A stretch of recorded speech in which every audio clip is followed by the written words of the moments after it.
Hello and welcome to the British Sitcom History Podcast. My name is Alan. With me, as always, is Gareth. Hello. Hello. And this week, we're going back to the Dwarf, revisiting something we've already started, Red Dwarf, a classic sitcom and a personal favourite of ours. We ought to remind our listeners, if they haven't, we've already done a double episode on Red Dwarf Series 1 and 2. Mm-hmm. So what we're going to cover in this double episode, we're going to cover Series 3, 4, 5 and 6, right? That's right. So my basic thinking was Red Dwarf is so large and also so much to talk about that we wanted to break it up a bit. Series 1 and 2 was an obvious choice because there's significant changes going into Series 3, which we'll talk about in a little bit. And then there's a big gap between 6 and 7. So for my money, 3 to 6 is your prime Red Dwarf years. This is the peak of the show. When we were talking about this, you described it as peak Red Dwarf. And I'm not really arguing with that, but I was curious to know if you say that because that's just when you were watching it. Definitely, yes, that is when I was watching it, although probably a slightly post that, if that makes sense. I probably watched the repeats rather than the original broadcast. Well, I think we discussed this last time we talked about Red Dwarf. I had a lot of them recorded on VHS, and when I left home, you inherited them. Yeah, exactly, yeah. But this is not my opinion, and it's not even particularly a subjective opinion. Series 1 and 2 are a very different beast to what comes afterwards. And then there are also significant changes that go on later on. Series 3, we have new characters added in. We expand the world quite considerably. And then after Series 6, there is a bit of a gap where, in many ways, the show could have ended, and then they brought it back. And one of the writers leaves. So that is quite a significant watershed. So I don't think it's just my opinion. There are significant changes that occur. So we're planning to revisit Red Dwarf once more, or at least one, maybe even more than once more. Probably twice at some more, point to be in the honest, future. Yeah. So we're not just writing off post-Series 6, but for the purposes of this podcast, we're just going to be looking at what you are calling peak Red Dwarf. Yes, and I apologise in advance for going on about how much I love it. Well, this is good, because you're normally the negative one.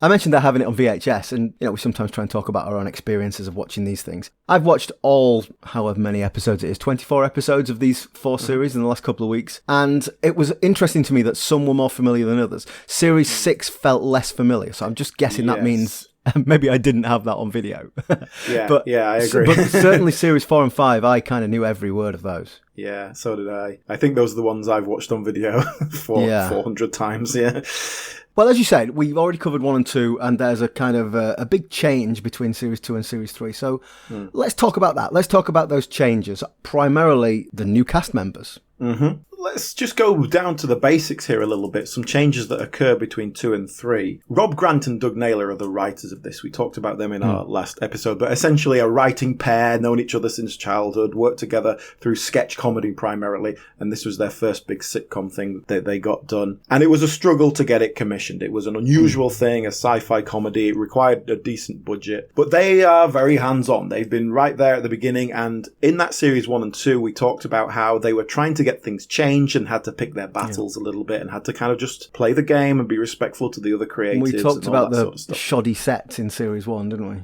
Yeah, not shoddy, but just not cheap. What they wanted it to be. Yeah. Well, I'm going with shoddy.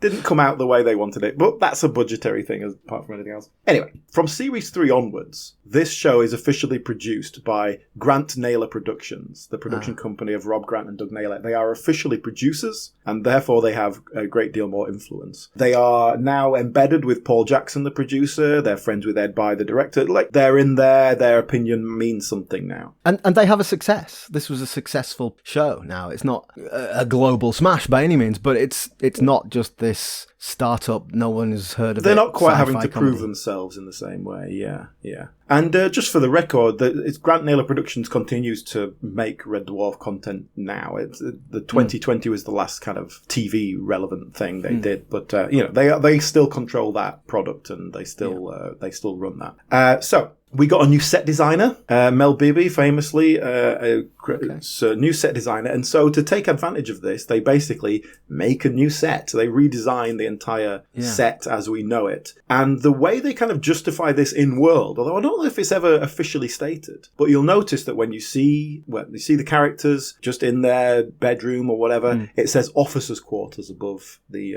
beds. So they've moved. Yeah, so the idea is, look, we've got this whole ship. Why are we staying in the crappiest quarters available? Yeah. Makes sense. And everything is just a little bit sleeker and a bit more spacey rather than submarine-y, which is what... It's interesting you say that. The way you framed that was, you don't know if they addressed it in World, because what I infer from that is that you've read around this and found out all this information, and I'm sure there are lots of people listening who are Red Dwarf fans who know everything about the Red Dwarf universe. All I've done is watch these television programs, and so I didn't know that. I didn't notice the officers' quarters. Now, there's nothing wrong with that. You don't have to explain every little thing. But I think this might be quite tricky for us to navigate our way through this review of a sitcom without looking at the wider material that's available. Yeah, so usually when we do an episode on a show, I really try and get as much info as I can sort of, realistically find within our limited timescale, and make a real kind of last word on, look, here's everything you could possibly want to know about this show as a casual fan. The problem with Red Dwarf is it has a massive cult following, and there are people who know everything you could possibly never want to know about the show. And there's hundreds of hours of extras material and interviews, etc., etc. And I do enjoy the show enough that I've delved into all that, yes. But just caveat, if you're a Red Dwarf nerd, you already know more than I do, so you might not get much out of this. But we'll throw our own personal opinions in there as well, I suppose, if that's worth anything. But yeah, I've done as much as I can. But, the clues are there. It literally says officers' quarters above. All right. Like, that's a thing. I'm not complaining. It's nice. They got an upgrade. It's fine. The interesting thing is about those changes between 2 and 3 is that they are largely unaddressed within the show itself. And I think for me, who probably came and watched this from series 4 onwards and then went back later years and watched series 1 and 2 and saw those as the oddity, if you're a fan and you're going, oh, a new series of Red Dwarf, great. What the hell is this? Who's this character? Why has the computer changed? Why are they in a different ship? What's going on? In the first episode of Series 3, there's a text crawl. There's a classic Star Wars style text crawl, which just kind of folds everything in it. It gets rid of Lister. If you remember at the end of Series 2, we found out that Lister was pregnant. So it just dispatches that in a sentence. I can't remember what it was, but you don't need to worry about that anymore. It resets the Kryten character who we'd met in an earlier episode. So now Kryten's back on the crew.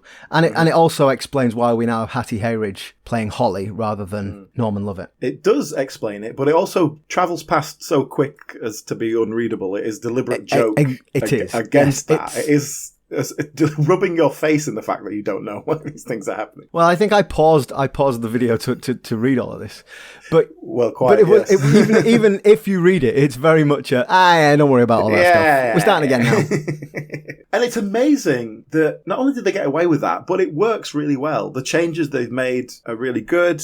Yeah. Just as a broad stroke, I see Series 3 as a sort of settling in period, and that's why I think of Series 4 and 5 as the real kind of, this is Red Dwarf at just firing on all cylinders.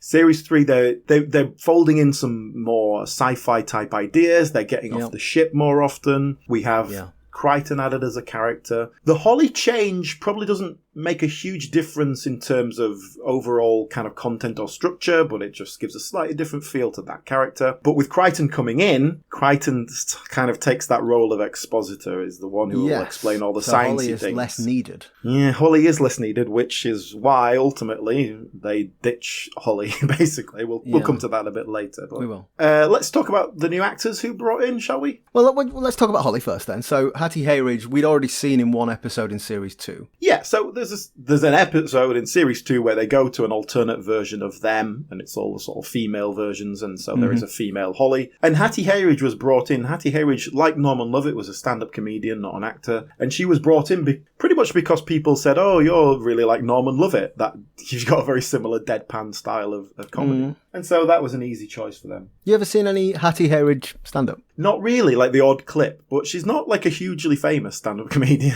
of great reputation. Everyone's got their own opinions, but she's not very good. So I'd really like to go to Disneyland this year. You know, the nice bits, not the touristy bits. That's your opinion. It's my opinion. No, listen, I'm not trying to be unkind. It is not to my taste. But it is that very kind of deadpan, confused, deer in headlights type performance. Yeah. Which is quite what Norman Lovett was, frankly. Yeah. So, it makes sense. And she's not an actor, really. She's done the odd bit of thing. I saw in an episode of Jonathan Creek recently. I was watching some of that, in which she plays a stand-up comedian. I've genuinely never seen her in anything else. I went through IMDb to have a looked at all her credits, and there's nothing else that I can remember seeing her in. Yeah, she's not really an actor. No. Having said that, does a great job here.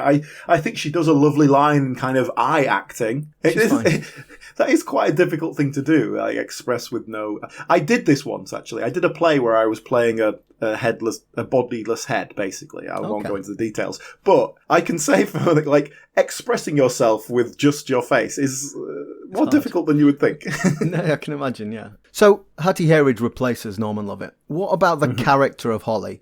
We obviously see Holly retreating. We see the character becoming smaller and smaller with the arrival of Kryten. And also, I think the cat becomes a more integral part of the crew as well as time progresses. But yeah, Holly not vanishes, but Holly diminishes. Yeah, and ultimately vanishes. By series 6. There's that one episode, White Hole, where her IQ increases exponentially, but she's only got a certain amount of time to live, and she's integral to that episode. And there's some acting involved there. But that really is the exception to the rule. There's not much else. But one of the notes I wrote down is, how the hell do you develop this character? Like, there's not a lot that you can do with it. Yeah, exactly. You can't, can you, really? Yeah. And that was what the writers felt. They just sort of realised they were trying their best to put a couple of good lines in for her, failing to do it, and then they just kind of went, you know what? Let's just cut that character out. Let's just knock that on the head. And you can understand that. I'm sure she would have kept turning up and had a paycheck and all that. But she'd turn up to rehearsal and she's got 3 lines. She just sits there and waits and then does her line. And that was part of the problem with Norman Lovett, why he left, ultimately. Yeah. Whether he was pushed or jumped sort of slightly up for debate. But yeah, he was saying like, well, why am I at rehearsals? I can just turn up for recording and then I won't have to, it'd be a lot less drain on my time, and they weren't going to have that. So. So it's interesting, isn't it? We said we got this extra character, Kryten, but you also mentioned earlier that the universe expands insofar as they're off the ship a lot more. Mm-hmm. Considering that this drama is supposed to be about the last man, he meets a hell of a lot of people and characters. Yes, in his adventures. Yeah, and to that end, we get introduced in Series 3 Starbug, one of their little ship that takes them off the Red Dwarf, which we had Blue Midget before. Yeah, what happened to Blue Midget? I don't think that was explained in the shows, but I'm sure you've read something. The basic feeling was that it was a bit small and crap inside the crew kind of cockpit bit. Plus, it was so small that they could fit 3 people in there, not 4. Uh-huh. And so they just wanted a bigger ship, a bigger thing, and it meant they got an excuse to do a load more model shots, which was basically one of the most successful aspects of the first series. Yeah. So they were very happy with that, and continues to be so. We did talk about this last time, so I won't go on about it. But the model work in this is phenomenal. It's just so good. All the spaceship stuff is, and like when they switched to CGI in later years, it's so crap. Oh, really? It really is crap. Well, I haven't watched that, so that'll be interesting. So yeah, I'm not a big expert in this sort of stuff, but you can, just as a layman, it's just amazing stuff. And so that is Starbug. They designed that. The model designers designed Starbug, which means the set designers then had to work from that inwards, and they created a circular cockpit, which is impossible to do on a set. So straight away it was a pain, but there you go. They figured it out. It gives them a bit more space in there. Again, it's just these changes they're making. They've just expanded it, a little bit more budget. Yeah, the plot device, Starbug gives you it's the away team, isn't it? It gives you the ability to go down onto the planet and meet the locals. Yeah, exactly. Or travel through time and space and go back to Earth and all sorts of things they do. Yeah, we'll get to that. Well, let's go back to, we were talking about new characters. So Robert Llewellyn as Kryten. Now, obviously, we saw Kryten in Series 2, just in one episode, and then he sort of literally rode off into the sunset. Different actor, it was David Ross in that sort of one-off appearance. Now we've got Robert Llewellyn, who famously is now Kryten. Why Robert Llewellyn and not David Ross? I think they asked the original actor and he wasn't available or something along those lines. I don't think there was a particular great intent to not use him. But he was brought in for a single episode thing. That was not part of the plan. So when they redeveloped the character, maybe they were like, okay, well, let's open this up and see what we can get. Yeah. Again, it's explained in that opening text crawl that he was destroyed in a kind of accident and Lister had to rebuild him. And so that's why he looks different and his personality is different. Always the same when you do a bit of DIY, isn't it? What was Robert Llewellyn's background then before Kryten? He was pretty well established on the sort of fringe comedy circuit. He actually trained as a shoemaker before he got into the world of showbiz. Yeah, we have not had that before. I know, that's an unusual one, isn't it? Can I just get some credit for not saying cobblers? No.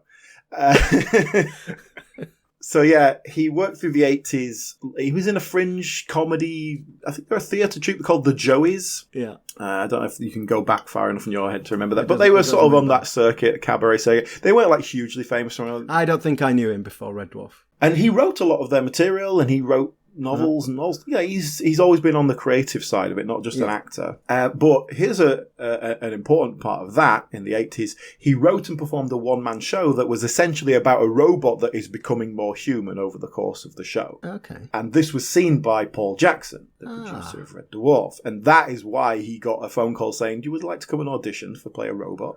Well, that's How did I not know that? That's really interesting. Yeah. So that was just a sort of fringe comedy one-man show that he was producing on his own? Yeah. Wow. But back in the 80s, when that was kind of, it wasn't everyone and their grandma making one-man shows, it was you had to be a bit more of someone like Paul Jackson might actually come and see it. So he actually wrote and co-starred in a sitcom in 1987 called The Corner House, which I haven't found any footage of, but it's about a cafe run by gay men, and this is the 80s, so that's pretty right on. But it was Channel 4. Obviously. Like, I looked at his IMDb and I looked up a couple of things. He was in an episode of Colin's Sandwich in a very kind of blink and you'll miss it non-comedy role. He's in an episode of Birds of a Feather as a Conservative candidate for election. An episode of Bottom, stuff like this that kind of came around. Oh! I do remember him in the episode of Bottom with a Falklands veteran. Yes. That's right, yeah. Yes, I do remember that. Was that before Red Dwarf then? No, this stuff's all after. So his first episodes of Red Dwarf are 1989, and so all this stuff is like suddenly like, oh, come and do this, come and have a episode of this. But that is kind of more here, just come and do one little guest appearance in this than any of the other actors are doing. I mean, Chris Barry did it before Red Dwarf. Yeah. But may I say, as politely as possible, I don't find him to be a very good actor. Everything I've seen him in, he's kind of like, oh, look, it's sort of Kryten-y vibe. So, like, it's just Robert Llewellyn. It's like he's a performer. He's not acting. He's performing. Do you understand the distinction I'm making? He's kind of doing a performance. Yeah. I mean, he's obviously identified with the Kryten role now, and I think he does a damn fine job. But it's not like whenever you see him, you go, oh, that's Kryten. You go, oh, that's Robert Llewellyn.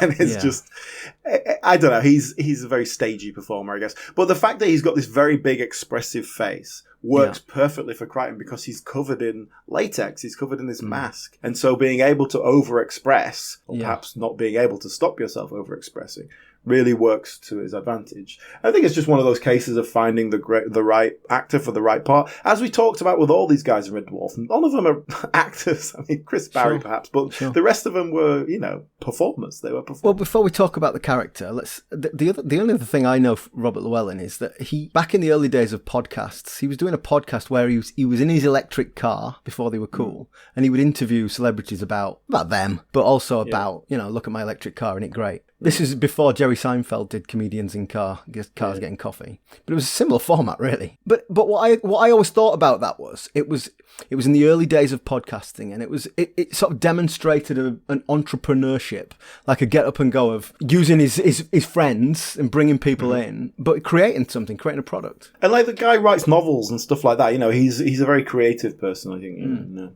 He's a big electric car proponent. That's his thing now. He pretty much just says like, we need to go electric or we're all going to die. Yeah, which is fair. Well, shall we focus on the character then? So we talked about Robert Llewellyn. So Kryten, as you said, the text crawl at the start of Series 3 explains that it's almost a reset character. Mm-hmm. So how are we introduced to him in Series 3? With very little fanfare. He's just there and he's interacting with the crew and they all know him and they're familiar with him. We do not do a, hey, welcome back to the ship. And that's unusual. I mean, even if you are going to bring in a new character and you kind of want to like, oh, let's not worry about where he came from, let's just bring him in. To not introduce him as a character, really, I think it's brave, shall I say?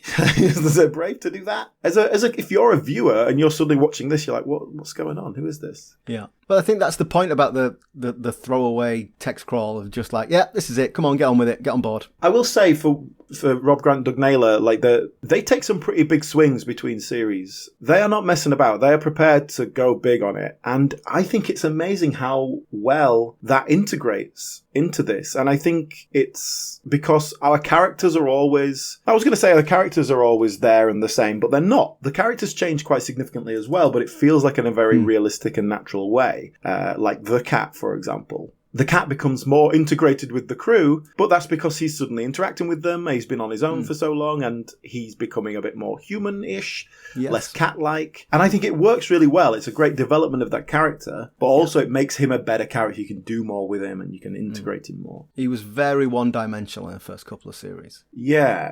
And Rimmer becomes less of a dick, but he's still annoying in his own way, but they just start to tailor it. And it really feels like, from what I've heard, from what people have said, the writers of just kind of putting more and more of the actors into the characters, writing for the actors, which is, we've seen this before. This seems to be a very good recipe to actually getting the best performances out of people. The example I'm thinking of is the ginger tosser in Game On, who was never called a ginger tosser in Series 1 because they didn't cast him when they wrote the script.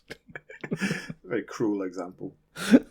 So Robert Llewellyn as Kryten, for example, even over the course of Series 3, that character is developing because the actor is trying to work out how to do the voice, how to do the walk, and you can tell they haven't quite figured out how would a droid act. It's funny you should say that because one of my notes here, I've written Kryten, first note, what's with the accent?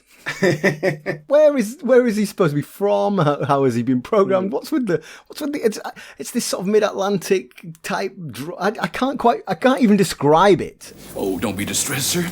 I've lived a long and relatively interesting life. The only truly terrible thing is that as my adopted owner, you have to die with me. Well, Robert Llewellyn talks about this and how they had like 80 voices and 60 different funny walks and like just tried different combinations of them until they found something that worked. What he's doing with the accent was his attempt at Canadian. And then just like how that came out was not really Canadian, but that's what it is. That's good. I'm reminded of when my son was small, I read all the Harry Potter books to him and I tried to do different voices for all the characters. And it's really difficult. There's a lot of characters. It's difficult to remember who's who. So I was doing impressions of like politicians and celebrities that he didn't know. So it didn't matter how bad the impression was, as long as I knew this is Willie Whitelaw. And it was it was a bad Willie Whitelaw every time. Can you imagine Chris Barry reading to his kids? Oh my God. Doing Ronald Reagan. Don't do the voices. You do see that, and it does settle down by the time we get to Series 4, but they're obviously trying to figure that out as they go along. And also, certainly in the early days, but even later on, it just sounds like the makeup job for that was just a total nightmare. Yeah. When they were first doing it, it took hours and hours, and he would be in the makeup chair at 5 o'clock in the morning, 4 hours before the rest of the cast turned up. Craig Charles and Danny Don Jules are still out drinking when he's getting up to go to studio, you know. So they were living very different lifestyles.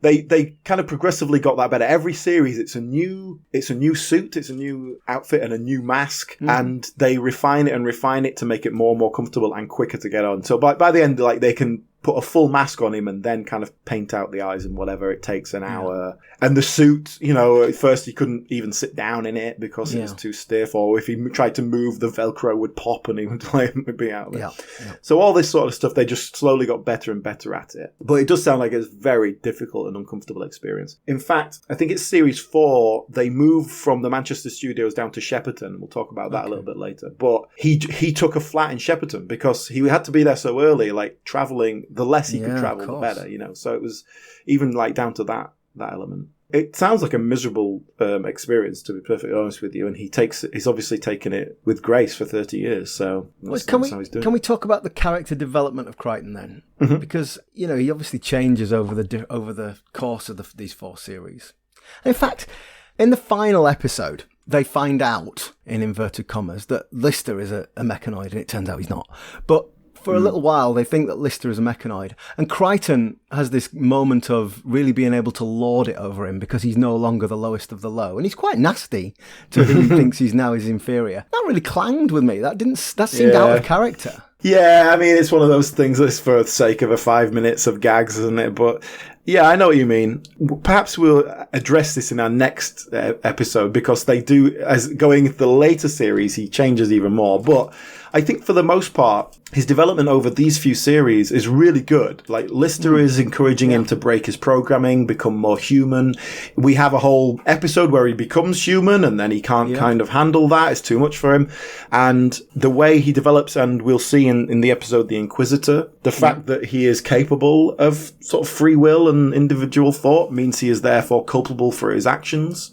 And that comes with consequences. And they seem to go both ways on that. They'll use it for, he has to obey this order, or, you know, that means he's going to side on this, but then he will kind of go against someone sometimes. It does feel inconsistent. I'll tell you what, let's you've mentioned The Inquisitor. That is going to be our episode, but we're not going to get to it just yet.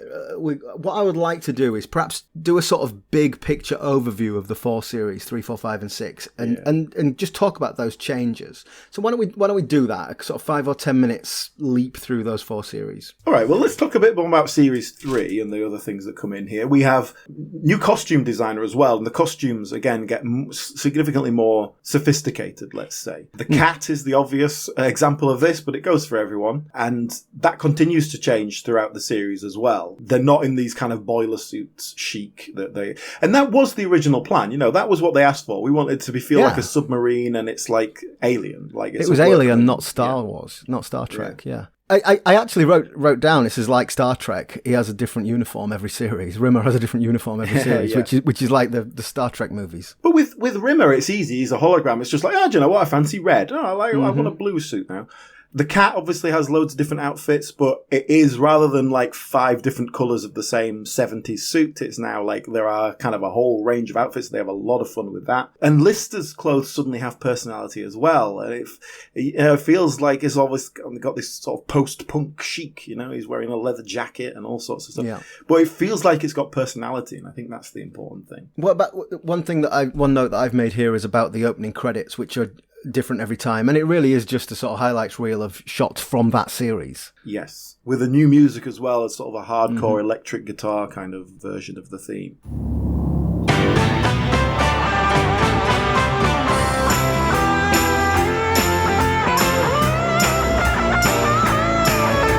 Yeah, a lot more dynamic. We talked about in the first 2 series that very slow 2001 kind of vibe, which was, again, a deliberate choice. And then I guess they thought, it's more comedy than sci-fi now. Yeah. And perhaps that's because they felt the sci-fi was doing the job on the screen now. They didn't have to try and sell it in the credits. Yeah, I guess so. And another thing they changed in Series 3, and this comes from the novels. So bear in mind they wrote a couple of novels in between like the first couple of series. And in that they expanded the world and they brought in some new ideas and all that sort of thing. And then, so when they did all these changes in Series 3, they kind of meshed the two and kind of, it's not like they went to the book continuity, but they just brought in some other things like Kryten. And one of those is that the ship, Red Dwarf ship, is now much bigger than it was. Okay. Perhaps not physically, but certainly in its concept. Because we hear in Series 1, there are 169 members of crew on that ship. Yeah. Lister says so specifically. And now there are 1,169 members of crew. The other major change, although we don't address it very directly, but now instead of Kachansky being a woman that he had a crush on, that Lister had a crush on and has always been his dream woman, now they had a relationship and she split up with him. They had a brief thing. Things like that they put that stuff in because they were expanding the world in the novels. It gave them more to work with. And then they went, that informs the character quite nicely. Let's do more with that. Let's put more of that in. And that will come back to play later on, although we don't see that much of it here. But it is mentioned every now and then. And so there are these background changes, and there is a bigger world behind what we're seeing on screen, and it sort of makes sense. Even when the continuity is fudged with, we all understand it, we know what's canon and all that sort of stuff. So that's the sort of thing that the sci-fi nerds really like to get a hold of, and that's how you get cult status, right? Yeah, the backstory, the depth. The other sort of change, more thematically than anything, is that Series 1 and 2 are much more sitcom-y. They're sitcom plots, characters. They just happen to be on a spaceship. And that means they've got some sci-fi elements going on. But it's very sitcom-y, and we don't really get that anymore. It becomes much more of sci-fi concepts, and they're off on different worlds. The end of Series 3, Last Day, where Kryten is going to be replaced by a different droid, that's the one that's a bit more of a sitcom-y script. It's all kind of within that world. It's just them hanging out, they're getting drunk, and they're doing this, blah, blah, blah. There's jeopardy, and they resolve it, but it's all within the ship. It's all within our usual set. Yes, but more and more we start to go off the ship, meet new characters, get a new like monster of the week kind of vibe. There is an element of that, isn't there? A bit like old Star Trek. Yeah.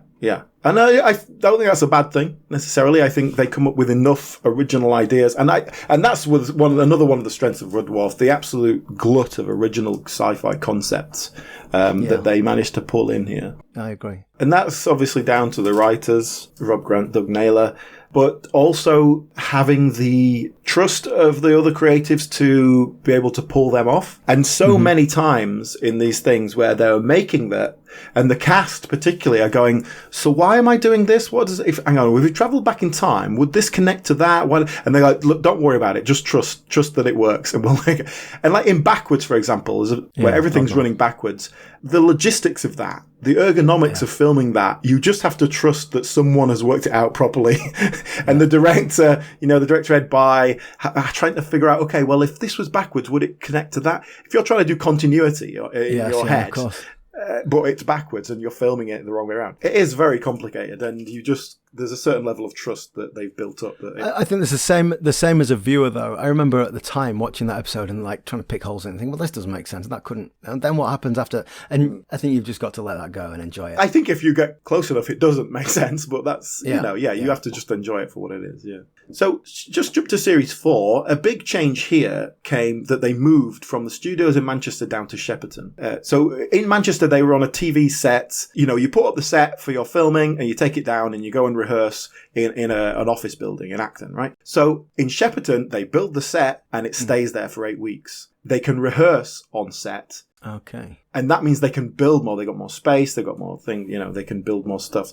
And so that is quite a significant change. Plus, all the cast lived in London anyway, so it's a bit easier for them to travel. I remember you saying they were all travelling twice a week. Yeah, and they just have better facilities and all that sort of stuff. So that's a change that we don't necessarily see on screen, but it makes a difference to perhaps how ambitious they can be. And I heard, I think it was Doug Naylor talking about this. He said that by Series 4, they had a budget of £250,000 per episode. Now, put that into context for us. Well, exactly, because that sounds like a lot now, and this is 1990 or whatever this was made. So that feels like a lot of money, doesn't it? But in the context of what he was saying, it was like, for what we're doing, that's not that much really. Yeah. I think that's just what TV costs. That sounds like a hell of a lot of money, like $1.5 million for this series, even a sci-fi series like this, but that's what it costs. Yeah. And the BBC had that kind of money in those days. I don't think it does anymore. I think their peak audiences for Red Dwarf on BBC Two with 9 million, which is the most. It's like the record for a sitcom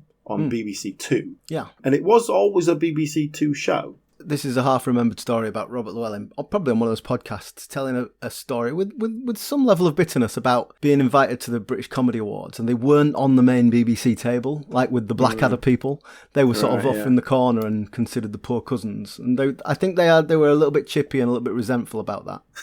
I get that. It was a huge success. Exactly. That's what I mean. And that was what he was saying. He was saying, that would be all well and good if we were an embarrassing failure, but we were a massive success. But that's it. Like I'm saying, they're getting 9 million viewers, and it's got a cult following that 30 years later is still active. But you don't recognise that in 1992, do you? It's this weird, sci-fi sitcom that the students watch. As opposed to, say, One Foot in the Grave that's getting 16 million on BBC One Saturday evening or whatever. Yeah. That's the difference, isn't it? Success is relative. So, Series 5 was interesting because Ed By, who had directed the whole show up until that point and had developed a very strong relationship with all the people involved, it was a bit of a family kind of vibe. Yeah. He wasn't available. And so they brought in a new director, Juliet May.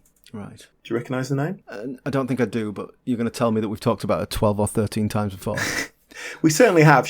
This was fairly early in her career, but she went on to lots of things.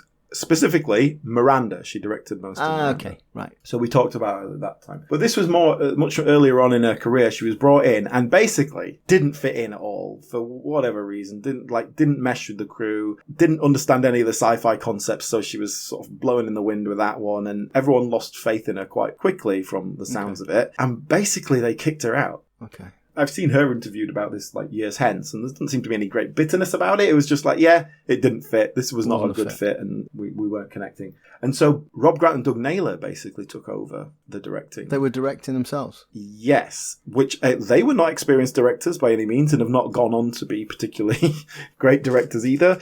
So, but it was much more of a look, you know the material and you're working with a crew who you've worked with for years. Just tell the camera guy what you want to see and they'll figure it out.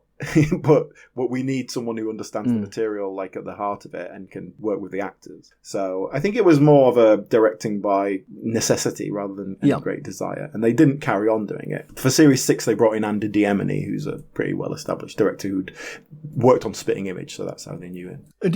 What difference do you think that made on screen? Watching it, I don't see it. There's nothing that jumps out of me going, this is a different vibe. Didn't know any of that, but I wasn't aware of any significant difference. I'll tell you where I think there's more of a difference in the editing. And that is not to say that we see the difference on screen, but Red Dwarf is very tightly edited. If you watch outtakes, on the DVD there's all sorts of extras, outtakes and deleted scenes and stuff. So they're kind of they're not processed, they're just sort of as they were recorded. And it feels a lot slower paced and gappy and all this sort of stuff.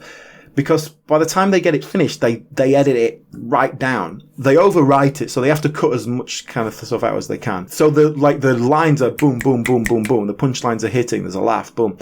And so it's very tightly done. And it's really well done. And it feels like the writers, and Doug Naylor particularly, he was the one in the edit room making that happen. Okay. And so I think that's the influence that carries right through. That's why it doesn't feel like there's any great difference there. Now, Series 6 has this sort of ongoing plot thread, doesn't it? Where they've sort of lost Red Dwarf, which is set up at the start of the episode. So we're now on Starbug. Yeah. Why? Again, yeah. It's just a swing. It's just okay, let's shake things up a bit. I think that's the main process. They were getting rid of Holly, and that kind of gave them a very organic way of doing that, although I don't know which came first, But it means your characters are trapped together in a small space, much smaller even. They're constantly on the move. It's very much okay, what are we going to come across this week? And so it means you're not going to be doing anything within your little world. You've got to get out of it. And I think it was just a way to force themselves to think outside the box. I'm looking at the episode titles, and every single one of these episodes in Series 6, they're off the ship. They're on another world doing other things. Yeah, exactly. But they didn't need to be off Red Dwarf for that to happen. But are you saying that if they had the security of Red Dwarf, the writers, I mean, not the characters, they might have been tempted to play it safe and have more sitcom-y episodes? I think so. I think that's my read on it, is they genuinely sort of sat down and said, what can we do to keep this fresh? Let's lose the ship. But having said that, there's the famous story that the very last episode of Series 6, they were writing it the week of recording. They were rewriting, they were putting things together to the point where in the actual recording of Series 6, the actors are looking at auto cues on the set that are hidden around the set, and they're reading all their lines because they were not given the lines until literally that day. Why? Well, see, we've heard about that before. Was it Johnny Spate who was writing up to the last minute because there was some topical elements, but also because he liked to drink? Yeah. So why is that with Red Dwarf? Why are we getting such last minute changes? One of the extras, the DVD extras, is Doug Naylor really talking about this in quite a lot of detail. And he says, we are not going to give you a script unless it's right. We are not going to give you a subpar script. And he said the long-term thing of it, if we get it together right at the last minute and that episode is a good episode and you all hate us getting there, that is better than us doing a subpar episode and everyone's happy. And they really just, as he says it, hold their nerve, and they're not going to give you a script until it's right. Which, that they were just a bit behind on this series, but that is perhaps, you're trying to come up with those original ideas. They weren't going to half-arse it. They wanted to good, solid ideas and how they would work. But it makes life difficult for everybody else. Very difficult, in fact. Before we get on to our selected episode, just one other that I wanted to talk about briefly, which is Series 3, Episode 2, Marooned, which is the bottle episode. So apart from topping and tailing it, we've just got Lister and Rimmer together. They're marooned on an ice planet, and it's just this two-hander. I would describe it as a classic Red Dwarf episode. It's one of my favourites. We've talked in the past about bottle episodes, and I think your opinion is it's when they've run out of money, that's what they do. Do you think that's the case here, or was this a genuine attempt at character development? There might have been an idea of like, do us a really simple one so we can use the money somewhere else, you know, like let's do something simple. I mean, this is an expertly written piece between and you know, the Cat and kind of Kryten get a little bit kind of forgotten about, but it's really that Lister and Rimmer relationship. It's beautifully written. Ed Bye makes a very bold decision to shoot it in an unusual way. Basically, the whole thing is handheld, and that does give it a slightly different vibe. I don't think it always works. There's some bits that are a bit dodgy, but I appreciate the bold maneuver to do it. Yeah, doing something different. I do think that was part of what they were doing. Like, what can we do that is going to challenge us? What can we do that's different? I'm a Red Dwarf fan, as in I watched it and loved it at the time. I'm not a Red Dwarf fan, as in part of that fan community. Yeah. I wonder, what are the classic episodes? Are there sort of fan favourites in this era? Yeah, definitely. Back to Reality is a clear favourite, certainly. That's the one where they kind of wake up and realise they're in a computer game. Although obviously it turns out they're not. That was several years before The Matrix, wasn't it? Yes, definitely. And I think the episodes that people really like are the ones where they step out and you do get them playing these different characters. You get Dwayne Dibley, you get Ace Rimmer or something like that. But anything that's kind of messing with these established characters and it gives them a chance to play around. And the actors really step up to that. The actors always deliver. Chris Barry as Ace is just phenomenal. It's just like he was the character he was born to play. All right. So here's the thing. These are my least favourite episodes. Again, you know, I said this with affection. I love the characters, and that's part of the reason why I don't like these mutations of the characters, if you see what I mean. Back to Reality I hated that episode. Ooh. It's like it negates everything. Saying we've made 5 series of this, and actually it was all bullshit. Actually, it was all a dream. It's like Bobby Ewing waking up in the shower. The last series was all a dream. It's a fantastic concept. And again, it's one of those examples of Red Dwarf dealing with these things well. But in terms of these characters that I knew and loved, I didn't like the idea that it was all a game. But that's the whole point, isn't it? Because within the show, that the dream, it all turned out to be a dream, is the dream. You know, that's... If they had actually ended the show that way, it would be... I understand. Different. The whole point is that these characters suddenly realize they're not what they thought they were. They're annoyed by it. That's the whole point, and it throws them into despair. With Ace Rimmer, I kind of, you know, that was quite a funny character. But then, and there's in Series 6, Episode 4, Emo Hawk, that's when we get Ace Rimmer back. And this feels to me like when Red Dwarf jumped the shark. Not so much the return of Ace Rimmer, but the return of my least favourite character in the entire Red Dwarf universe, which is Dwayne Dibley. I hate that character.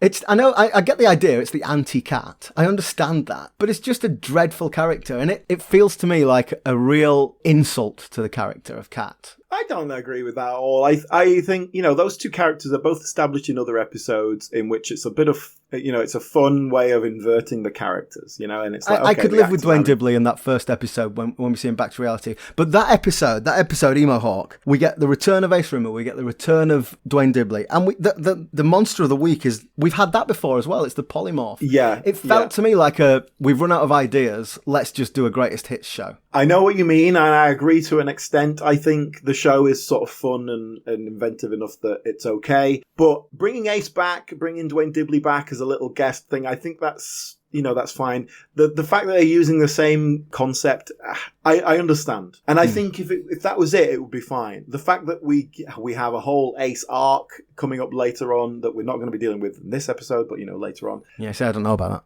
Dwayne Dibley comes back several times. Oh, I think, which is why, you know, Series 6 for me is the end of kind of good Red Dwarf.